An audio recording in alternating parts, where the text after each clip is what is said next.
कोई पूछता रहता है गिनीज के बारे में बताओ, गिनीज के बारे में बताओ, क्या है ये गिनीज, कहाँ मिलती है गिनीज। भैया ये मैंने पूरा वीडियो डेडिकेट किया है गिनीज स्टाउट के बारे में। ये एक्चुअली एक आयरिश स्टाउट है। स्टाउट क्या होती है वो भी बताऊंगा, गिनीज की हिस्ट्री बता दूंगा। इसकी एक्चुअल पैक देखो, इट्स एस्टैब्लिश्ड 1759, मतलब 300 साल होने वाले हैं भाई इस बियर को। क्रेजी है। मैंने इनफैक्ट रिसेंटली गिनीज पी, जब मैं अभी रिसेंटली यूएस गया था तो मैंने अभी पहली बार गिनीज पी और मैंने कहा चलो यार इस पर वीडियो बनाएंगे। फिर मैंने पढ़ाई करी थोड़ी सी इसके बारे में, बहुत ही क्रेजी हिस्ट्री है। तो मैंने कहा चलो यार आपको बताता हूँ। और इसके अंदर बड़ी एक इंटरेस्टिंग चीज होती है, अगर आप इसका कैन शेक करो तो आप सुनोगे इसमें टक टक टक टक आवाज आएगी। ये एक्चुअली टक टक टक आवाज क्या है, और चलो इस हिस्ट्री के बारे में बताता हूँ आपको। बड़ी ही क्रेजी हिस्ट्री है यार। ये सिर्फ बियर नहीं, ये है मास्टर क्लास इन बिजनेस। ये सिर्फ एक बियर नहीं, ये है मास्टर क्लास इन बिजनेस। चलो बताता हूँ इस बियर के बारे में, जिसका नाम है गिनीज। चलो करते हैं, let's mix it up with Mendy.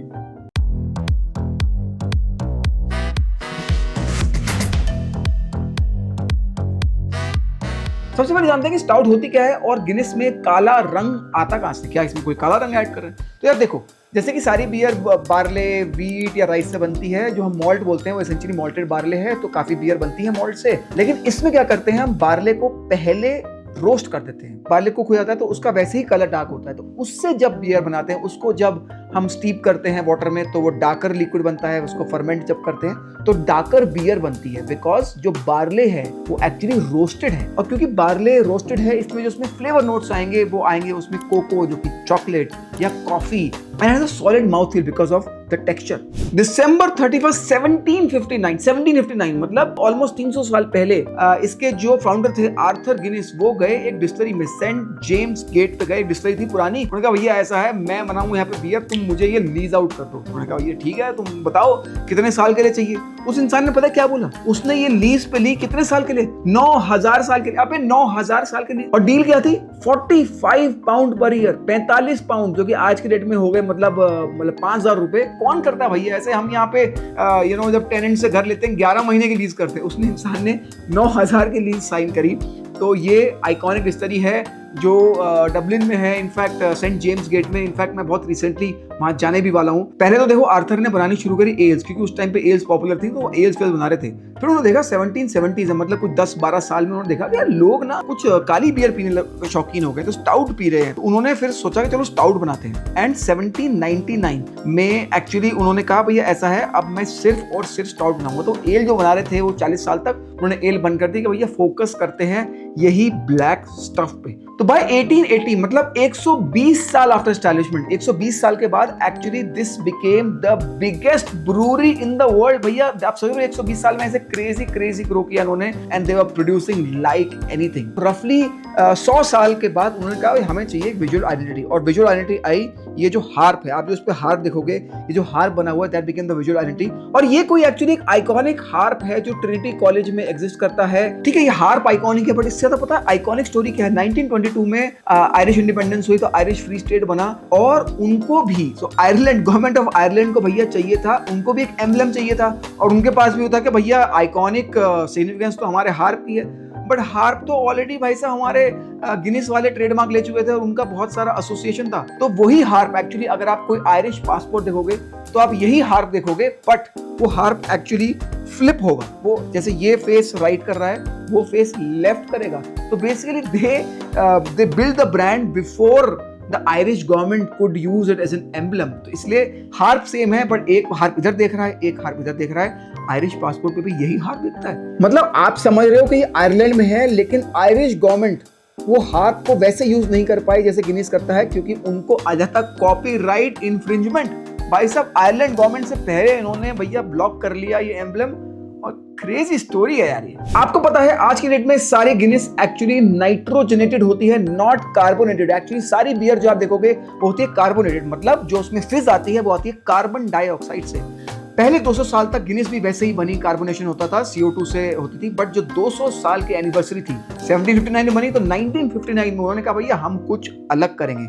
उन्होंने इसमें नाइट्रोजन डालना शुरू किया। अब नाइट्रोजन की कहानी क्या है, देखो कार्बन डाइऑक्साइड ना की जो सॉल्युबिलिटी इन बियर है उससे काफी कम सॉल्युबल है नाइट्रोजन, तो ये लेस सॉल्युबल है। इसका मतलब जैसे ही आप ड्राफ्ट खोलोगे प्रेशर ड्रॉप होगा, क्योंकि अंदर जो है वो प्रेशराइज्ड है। जैसे ही आपने ड्राफ्ट खोला प्रेशर कम होगा, एंड उसके बाद जो नाइट्रोजन जो डिसॉल्व है बियर में वो बाहर निकलेगी एंड हेंस वो बबल्स क्रिएट करेगी। जैसे बियर आप खोलते हो, बियर में क्या होता है, देखो अंदर कार्बन डाइऑक्साइड मिली हुई है, जैसे ही आप वो ढक्कन खोलते हो जो कार्बन डाइऑक्साइड होती है वो बाहर निकलती है, क्योंकि प्रेशर कम हो गया तो कार्बन डाइऑक्साइड बाहर निकलती है, इसलिए आपको वो फिश दिखता है।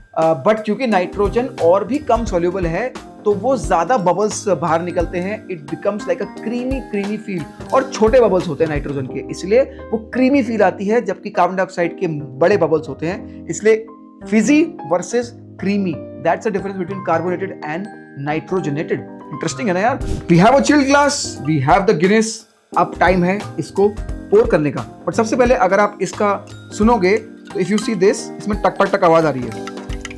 पहले तो ये जो नाइट्रोजन थी ये सिर्फ ड्राफ्ट में मिलती थी, बट उन्होंने कहा भैया सेम एक्सपीरियंस मिलना चाहिए जो लोग गिनेस घर पे पीते हैं, इसलिए उन्होंने इसमें एक्चुअली एक बॉल डाली, प्लास्टिक बॉल, जिसके अंदर नाइट्रोजन है।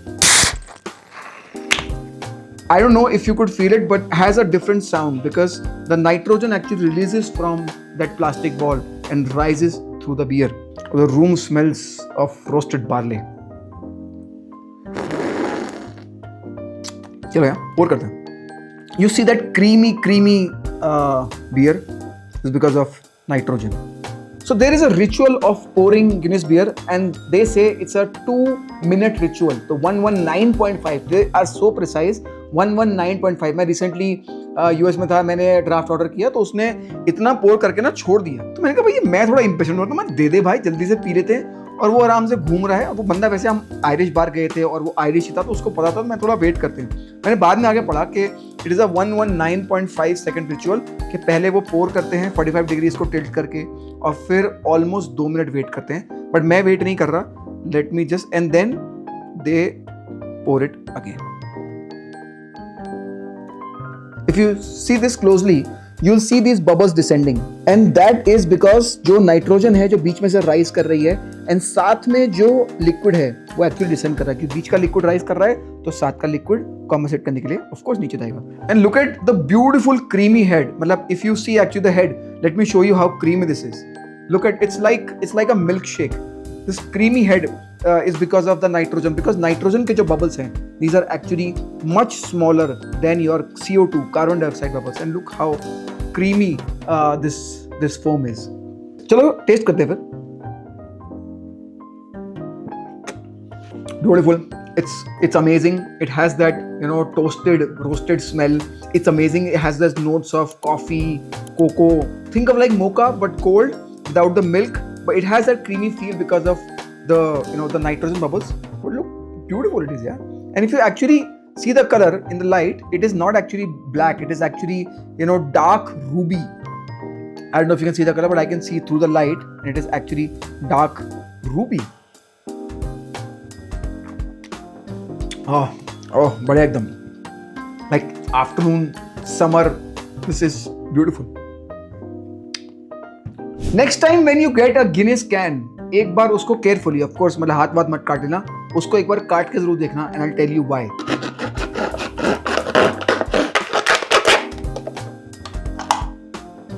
So this is the widget, which is the nitrogen widget. Let me wash it and show it to you. This is the invention which creates that nitro in your beer. If you see closely, it has small holes. If you see, this is a small hole, like a micro hole here, and if you see closely, this is a micro hole. And when you open the can, तो वो जैसे खुलता है तो यहाँ से छोटे से बाउल से, छोटे से छेद से नाइट्रोजन निकलती है, which rises through the beer, and you see that descending bubbles. In fact, 1991 में this won the Queen's Award for technological advancement. During that time, Britain में एक पोल चला था जिसमें लोगों ने फील किया, अब लोग तो देखो आपके मेरे जैसे ही हैं, लोगों ने फील किया कि this was a bigger invention than internet. Yes, it actually happened. लोगों को लगता है कि this is a bigger invention, भैया इंटरनेट से क्या मिला हमें, इंटरनेट से कुछ नहीं मिला, बट इससे हमें नाइट्रोजन मिली बियर में दोस्तों, देख रहे हो, this one over internet, this is crazy. इंसान अपने दारू का ना जुगाड़ ढूंढ ही लेता है, बाकी इंसान दुनिया में अटका रहता है, लेकिन जब दारू पीने के लिए उसको साइंस लगानी होती है तो सारे इंजीनियर हाथ खड़े कर देते हैं। पर इसलिए आप देखते हो ना, अगर आप इंजीनियर हो, अब आप अपने आप से पूछो यार आपने क्या कंट्रीब्यूट किया अब तक, देखो इंजीनियर क्या क्या बना रहे हैं, सीखो कुछ। आप जब भी गिनीज ड्राफ्ट ऑर्डर करोगे ना, आप देखना इट विल टेक रफली 2 minutes for the bartender the server to actually get you a Guinness draft. उसके पीछे एक रिचुअल है, वो कहते हैं 119.5 सेकंड का रिचुअल है और उसमें 6 स्टेप हैं। वो 6 स्टेप पूरे होने चाहिए for it to be have the experience of having the Guinness draft. और वो पहला स्टेप है ग्लास अच्छा होना चाहिए, साफ होना चाहिए, ऑफ कोर्स वो तो यार गिवन है। दूसरा होना चाहिए एंगल। तो ये जो एंगल पे टिल्ट करते हैं तो वो 45 एंगल होना चाहिए। जब वो ड्राफ्ट खोलते हैं तो जो ग्लास का एंगल है वो 45 होना चाहिए।